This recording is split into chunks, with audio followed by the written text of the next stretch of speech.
ও সোনার মা বোনেরা, মরণ একদিন আসবে, কবরের মধ্যে আমাদেরকে সবাইকে চলে যেতে হবে।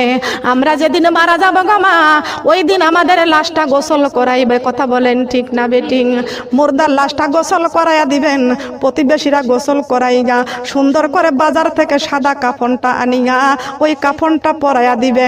কোথায় থাকবে তোমার কানের দুল, কোথায় থাকবে তোমার গলার মালা, কোথায় থাকবে তোমার হাতের বালা, কোথায় থাকবে তোমার সেই লাল বেনারসি শাড়ি, কোথায় তোমার শৌকাসের কত কাপড় চোপড় থাকবে, কোথায় তোমার সেই বিছনা, কোথায় খাট, কোথায় জাজিম, কোথায় তোশক, কোথায় থাকবে বালাখানা, সব ছেড়ে অন্ধকার কবরে চলে যাওয়া লাগবে। কথা বলেন ঠিক না বেঠিং?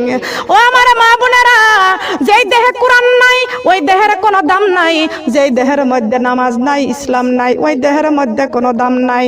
এই যেই দেহের রূহ আছে ওই দেহের দাম আছে, যেই দেহের রূহ নাই ওই দেহের কোনো দাম নাই। ঠিক কিনা বলেন?